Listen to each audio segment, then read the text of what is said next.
Well, good evening, friends. Mark Holmes here, and as always, I want to thank you all for watching, commenting, subscribing, and being part of the Joe Boo Sports Report. Without you guys, as well as you ladies, you know that this literally does not work. Just got finished watching the Washington football game in a true snooze fest. That was actually a difficult game to watch. I'm not going to lie to you. Congratulations to the Washington football team. They got the first win in the division in preseason tonight, so congratulations to them. I'm going to say that the Washington's defense is truly legit. They are hard-hitting. Chase Young is an absolute positive beast. Again, it's preseason, so I'm not going to say that they are truly a great team. I'm not going to say that they're truly ass.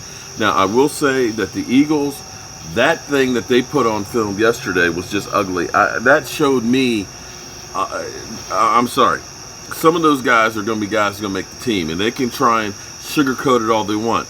When it's 35-0, that's just bad. I can't honestly look at that and say there was anything good about what they did. Now, Washington, I can say, their defense played really, really well.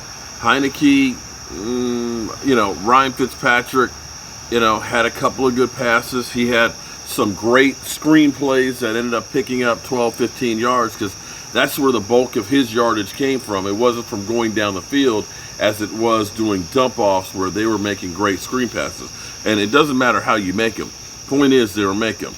So if you want to say that, dinking and dunking is a bad thing, well, dinking and dunking got them down the field, and they did some stuff. Now, again, it was 17-13, close game, typical preseason game.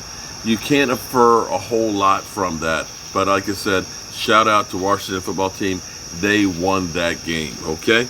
And then tomorrow night, of course, we got the Cowboys versus the Texans. The Texans, a team that's reeling. We don't know if Deshaun Watson's going to play or not. He is literally the fourth-string quarterback. But a couple of things that are going to be interesting that I'm actually looking forward to. I see Mike Fisher posted a video during our live stream about Jaylon Smith possibly being benched.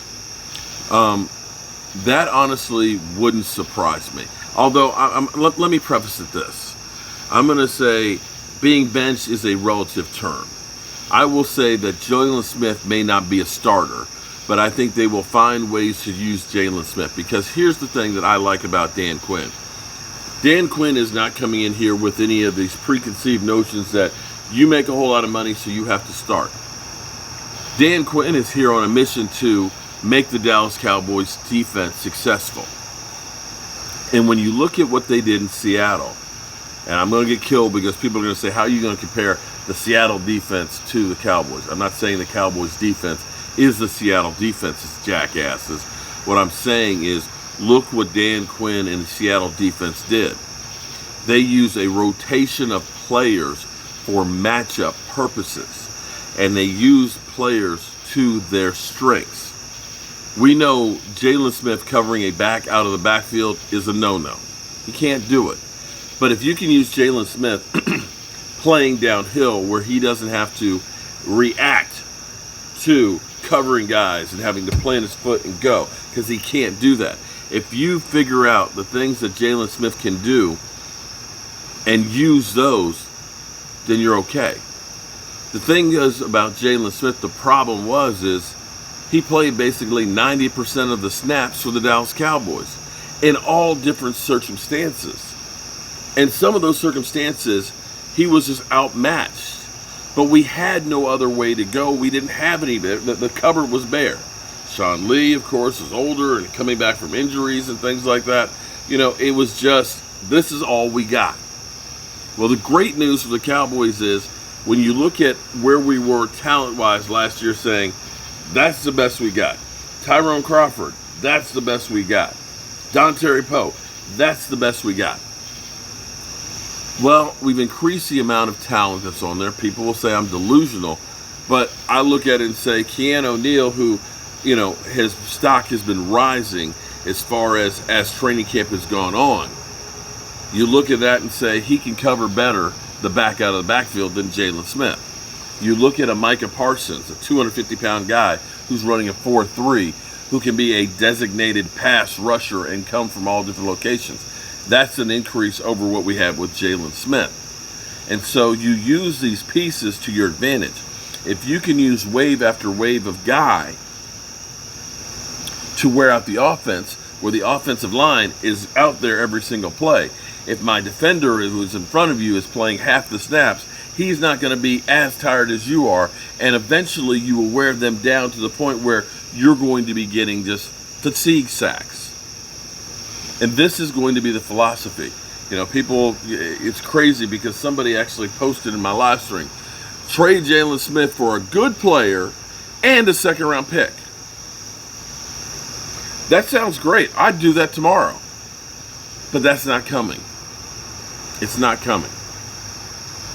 You're not getting a great player and a second-round pick for Jaylon Smith at this point. Right now, on the depth chart, Jaylon Smith is about the fourth linebacker. And I think that says more about the talent that you brought in than it says that Jaylon Smith has regressed from last year. Enter tomorrow, Van Der Esch and Jaylon Smith may be playing on special teams. The key thing that will be interesting to watch is watching the body language of Jaylon Smith if he's on special teams. And I can guarantee you this: if Jaylon Smith is on special teams, every camera out there will be following Jaylon Smith lining up on special teams and what he does on special teams. And it's also a big story for Hard Knocks. And one final note here before I go to bed.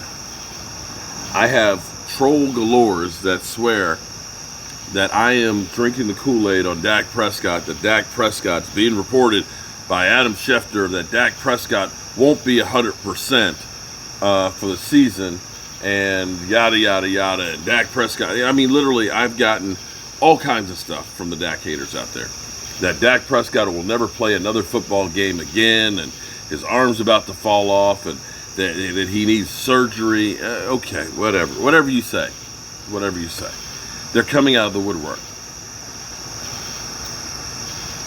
I still believe some of this is the rope-a-dope.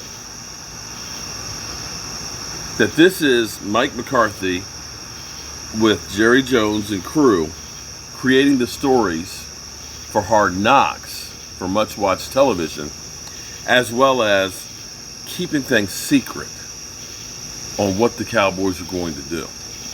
They got all the cameras that are there. They got all the cameras that are there that are watching everything. You know, Bill Belichick's got people that were at Oxnard probably with cameras, you know, on top of buildings and things trying to catch and get an advantage. I think that this is the Cowboys' way of trying to do some secret shit. Dak knows Amari. Dak knows CD. Dak knows Michael Gallup. Dak sure knows Zeke Elliott. Dak knows the offensive line. Dak knows Kelvin Moore. Dak knows what they're going to call. So when I think that Cincinnati doesn't have Joe Burrow out there and they're not screaming that Joe Burrow's got to play, when I think that Carson Wentz isn't out there for the Colts and nobody's saying Carson Wentz has to play, I don't know that there's any quarterback out there more familiar with the offense and the offensive weapons that he has than Dak Prescott. And I'm okay with them making sure that the shoulder is as good as it can possibly be come week one. I don't give a rat's ass about a preseason game against the Texans. I don't. Any more than Washington should care, we're worried about a game against the Cincinnati Bengals right now. They are meaningless. But what is week one. And all you Tampa Bay fans that are coming at me saying, oh, Mark wrote a check that is behind can't cash. I still believe the Dallas Cowboys get the victory against Tampa Bay. Yeah, I'm still saying it. And if they lose, I'll be here manning the F up. That being said, I'm going to bed. Tomorrow's another day. Hope you guys had a great day, a great night, and God willing, we can start it all over tomorrow. See you guys later.